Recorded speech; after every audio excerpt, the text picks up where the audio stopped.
नमस्कार दोस्तों, मैं ज्योति जायसवाल आप सभी का बहुत स्वागत करती हूँ मेरे यूट्यूब चैनल में। कैसे हैं आप सब? आई होप आप सब बहुत अच्छे होंगे। तो आज का टॉपिक है कि पति और पत्नी में झगड़े कैसे ख़त्म हो। ऐसे मैंने 5 उपाय मैं बता रही हूँ, जिससे हो सकता है कि आपके पति और पत्नी आप दोनों के बीच में जो भी झगड़े हैं वो ख़त्म हो। तो इसी टॉपिक पे आज मैं बात करूँगी। वैसे ये टॉपिक बहुत इम्पॉर्टेंट टॉपिक है।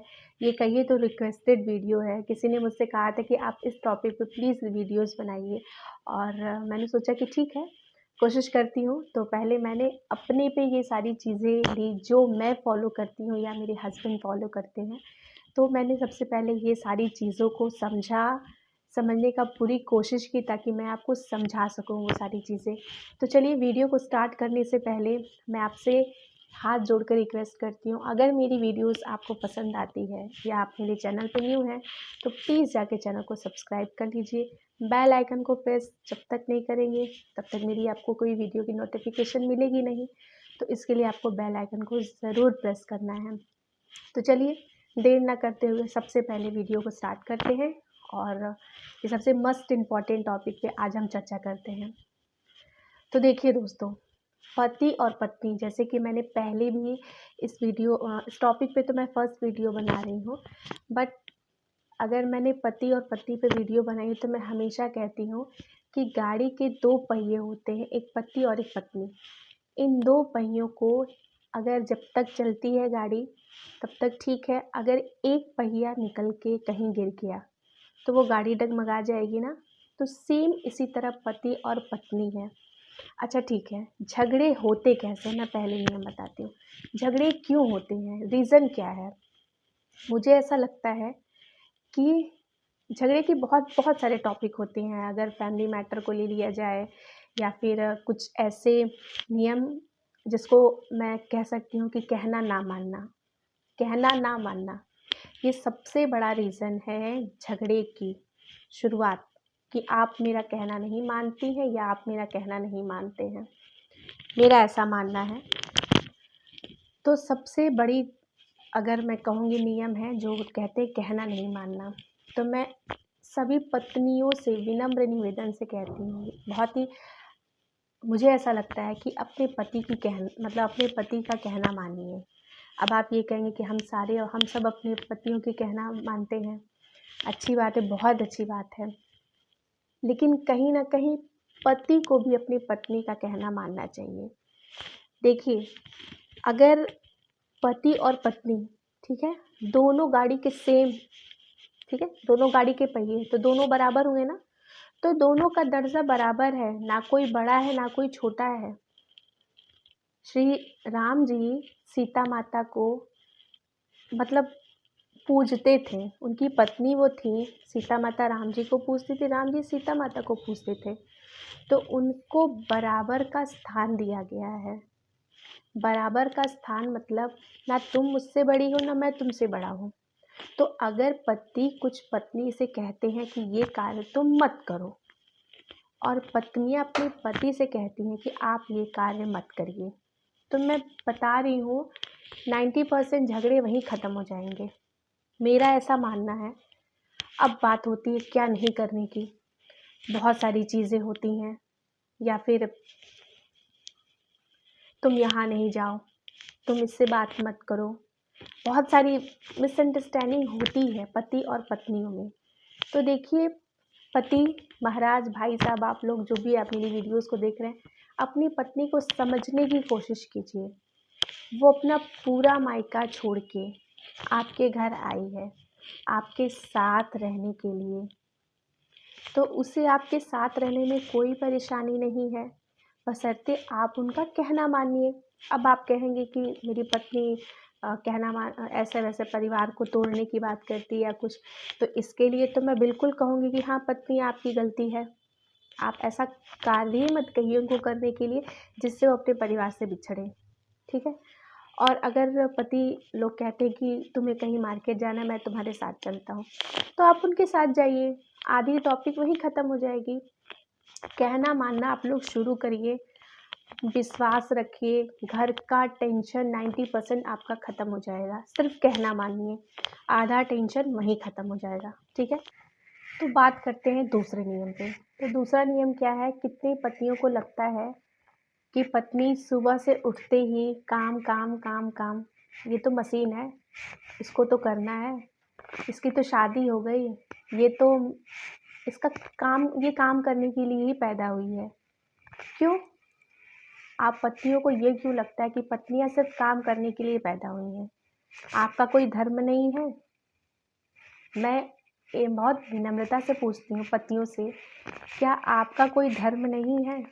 आपकी पत्नी सिर्फ काम करने के लिए पैदा हुई है सुबह से?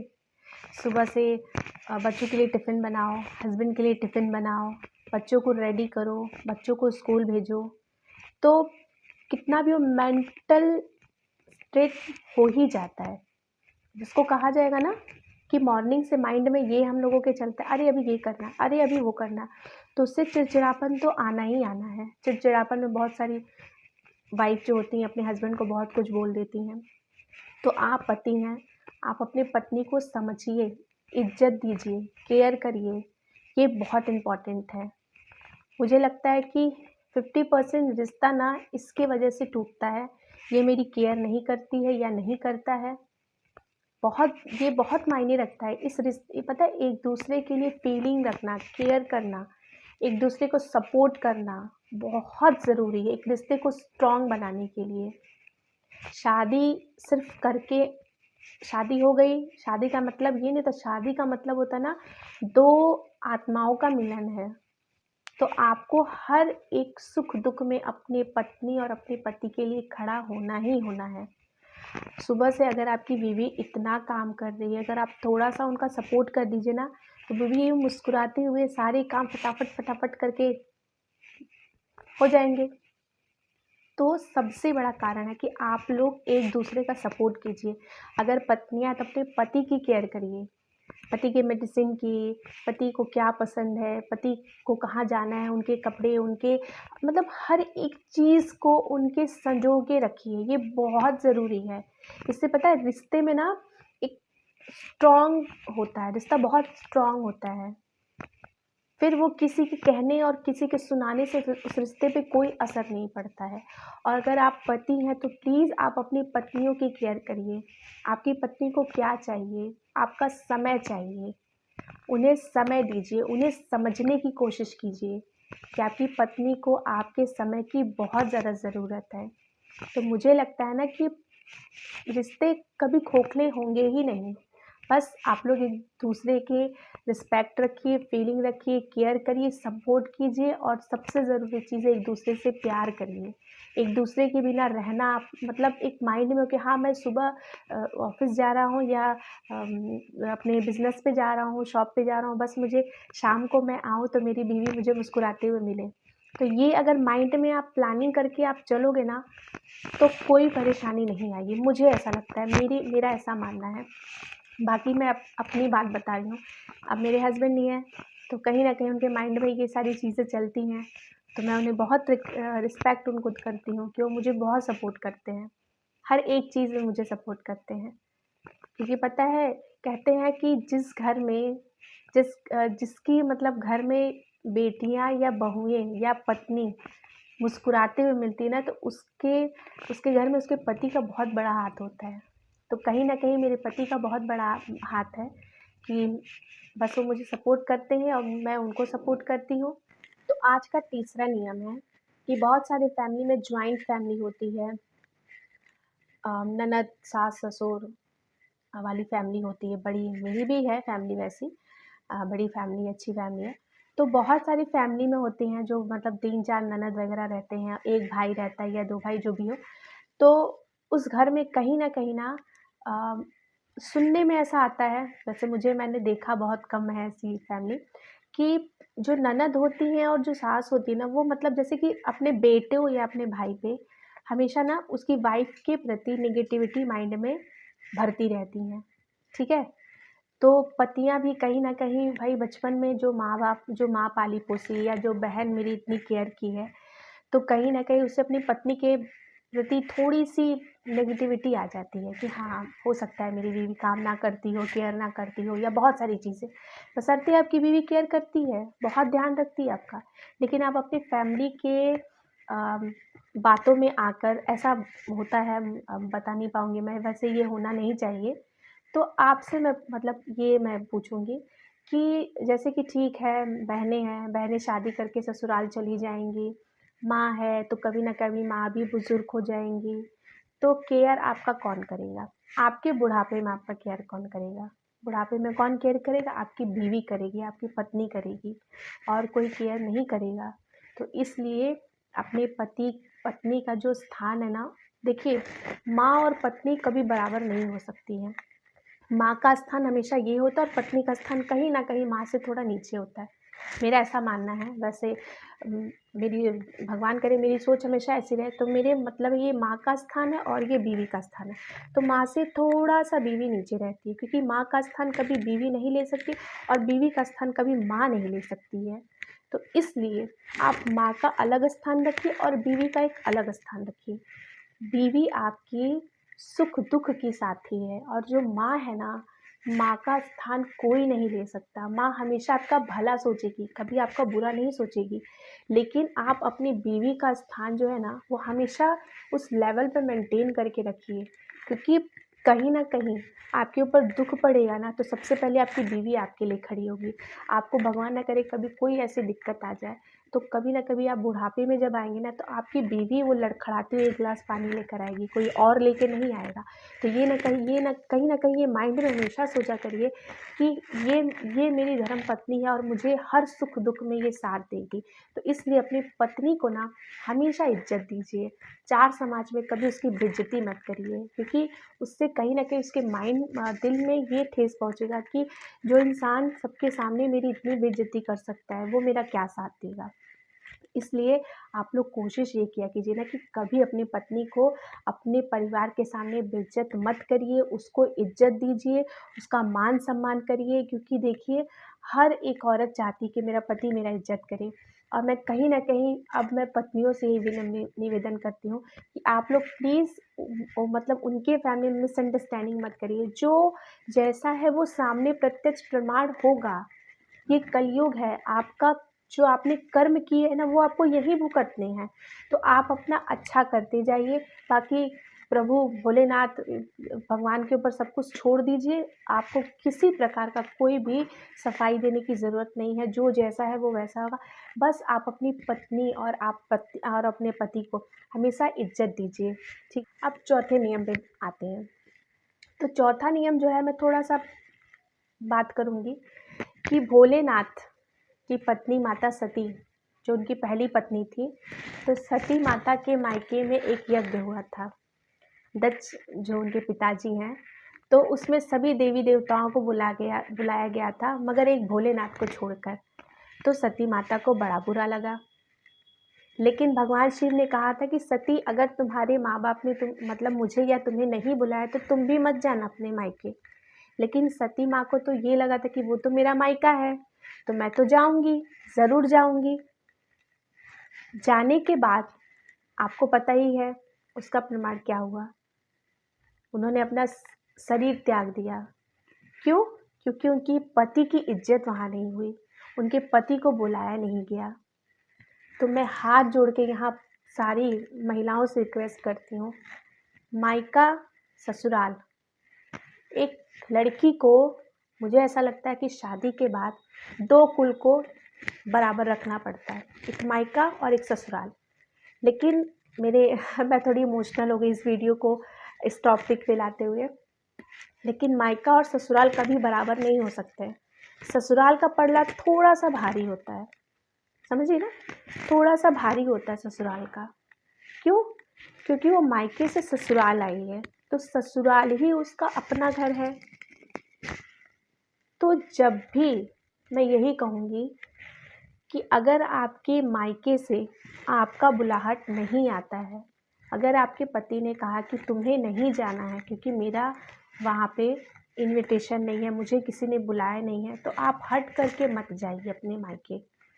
ये बहुत सारी महिलाएं ऐसा करती हैं मैंने अपनी आँखों से देखा है, प्रत्यक्ष मैंने देखा है, उसके बाद काफ़ी टेंशन होती है।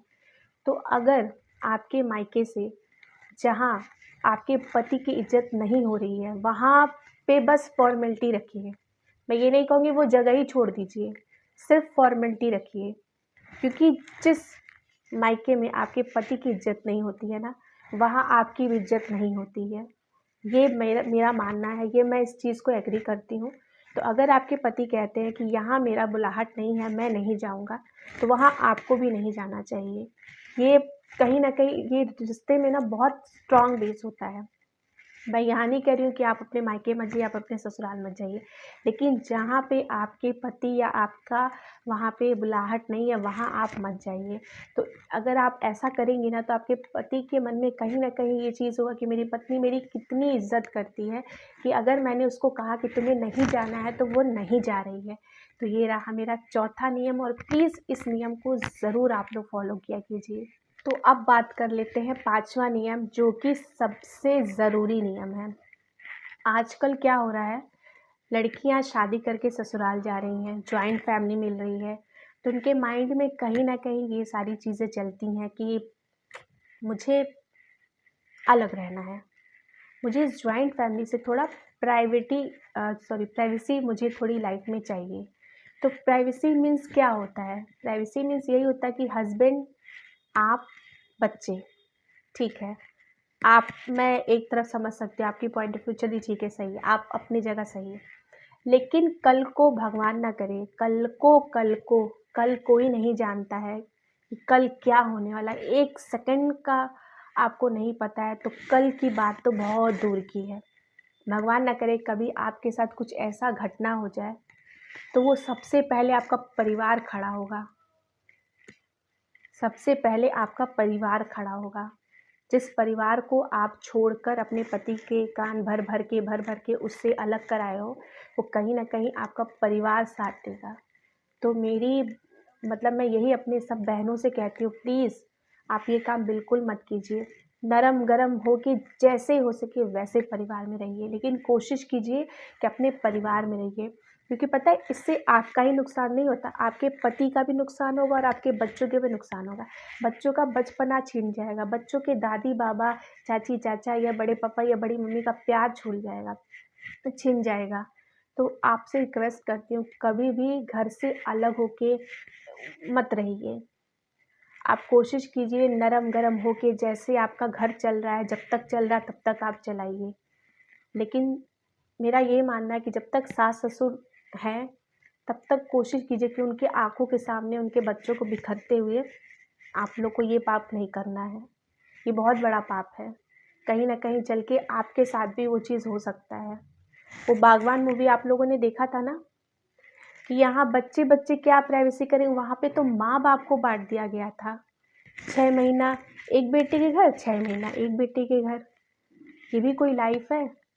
तो मैं रिक्वेस्ट करती हूँ कि कभी भी पत्नियाँ ऐसा कोई कार्य मत करें कि उनके पति के माँ-बाप से उनका साया छीन जाए, जीते जी।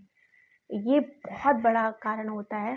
अगर आप कोशिश कीजिए नरम-गरम होके अपना परिवार चलाइए, सुखी से जीवन व्यतीत करिए। मान लीजिए, आप विश्वास नहीं करेंगे कि कहते नहीं है, जिस घर में प्रेम रहता है, करुणा रहता है, दया रहता है, परोपकार रहता है, वहाँ भगवान निवास करते हैं।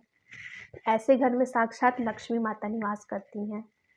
तो आप लोग ऐसा कोई कार्य मत करिए परिवार को तोड़ने का, मैं यही बार-बार निवेदन करती हूँ। कोशिश कीजिए नरम-गरम होके रिश्ता चलाइए, क्योंकि जब आप इस धरती से जाएँगे ना, आप तो नहीं रहोगे ना, लेकिन आपका नाम रहेगा। हाँ, वो बंदी ऐसी थी, हाँ, वो बंदा ऐसा था। तो ये ना मैं पता है मेरे साथ भी ऐसा बहुत होता है, लेकिन मैं कहीं न कहीं माइंड में ये चीज़ करती हूँ ना, छोड़ो यार, यही तो ज़िंदगी है। तो प्लीज़ आपसे यही कहूँगी हाथ जोड़ करके, परिवार को एक करना सीखिए। कहते नहीं हैं, कैंची मत बनिए, सुई धागा बनिए। सुई धागा बन के रहेंगे ना, तो हमेशा परिवार ऐसे रहेगा। तो आशा करती हूँ मेरी ये छोटी नहीं, अब तो कहूँगी लंबी हो रही है, मगर मेरी ये छोटा सा जो मैं 5 नियम बताई हूँ, अगर आप वो नियम आपको ज़रा सा भी पसंद आया है तो प्लीज़ जाके मेरे चैनल को सब्सक्राइब कर लीजिए, लाइक शेयर कमेंट करिए, ताकि मैं और अच्छे वीडियोस आइडियाज़ नियम आपके साथ लाऊं, आपके साथ शेयर करूं। तो प्लीज़ जाके चैनल को सब्सक्राइब कर लीजिए और मिलती हूँ नेक्स्ट वीडियो में। तब तक अपना बहुत सारा ख्याल रखिएगा, स्वस्थ रहिएगा, मस्त रहिएगा और अपने जीवन में व्यस्त रहिएगा। राधे राधे।